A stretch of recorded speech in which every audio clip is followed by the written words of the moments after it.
आज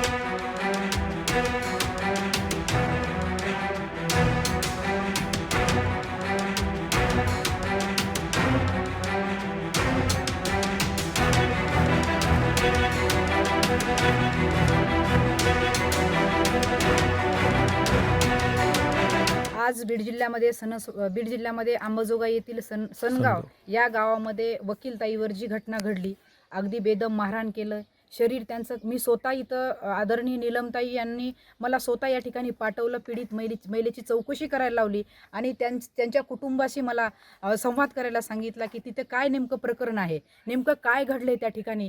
तर मी या ठिकाणी पीडित महिलेला मी त्या ठिकाणी चौकशी केली असता त्यांनी हे सांगितलं या ठिकाणी की मी स्वतः वकील आहे. वकील असताना या ठिकाणी आमच्या गावामध्ये ध्वनी प्रदूषण, भोंग्याचा फार मोठ्या प्रमाणामध्ये या ठिकाणी आवाज होतोय आणि ह्या आवाजामुळे मला मायग्रेशनचा त्रास असल्यामुळे माझ्या प्रकृतीवर अनेक प्रभाव या ठिकाणी परिणाम व्हायला लागलेत. आणि मी वारंवार सरपंचालाही या ठिकाणी सांगितले, विनंती केली, अर्ज केले, तुम्ही हा आवाज कमी करा, अशा पद्धतीने आम्हाला या ठिकाणी त्रास होतोय, माझ्या कुटुंबांना त्रास होतोय. तरीही सरपंचांनी किंवा कोणत्याही या ठिकाणी ग्रामविकास अधिकाऱ्यांनी त्यांची दखल घेतली नाही. या उलट त्यांनी न ऐकल्यामुळे त्यांनी तक्रारी दिल्या. ही तक्रार त्यांनी या ठिकाणी व्हिडिओला दिलेली आहे, पोलीस अधीक्षकांना दिलेली आहे आणि सर्व या ठिकाणी जे काही अधिकारी त्यांना ती दिलेली आहे, त्यांनी माझ्याकडे दिले. मी आदरणीय नीलमताईंना सुद्धा ही प्रत या ठिकाणी पाठवणार आहे.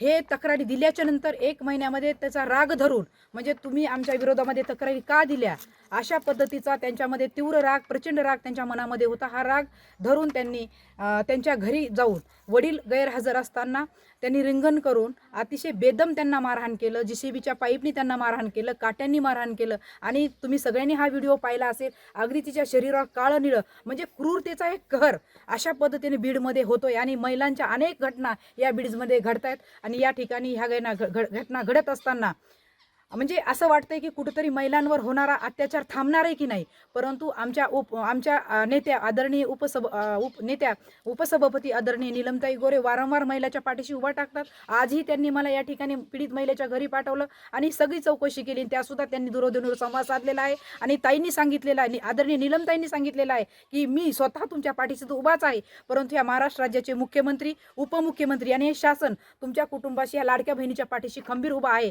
असं ताईंनी या ठिकाणी त्यांना आश्वासित केलेलं आहे. जोपर्यंत ह्या गावगुंडांना आणि ह्या सरपंचावर कडक कारवाई होत नाही, तोपर्यंत आम्ही शांत शिवसेना महिला आघाडी बसणार नाही. ताईंच्या आदेशानुसार, ताईंच्या सूचनेनुसार आम्ही या कुटुंबाची भेट घेतलेली आहे आणि नक्कीच या कुटुंबाच्या पाठीशी आम्ही खंबीर उभा टाकू. आणि ह्या गावगुंडांना जोपर्यंत त्यांना अटक होणार नाही, त्यांना कठोर शासन त्यांना मिळणार नाही, तोपर्यंत आम्ही शांत बसणार नाही.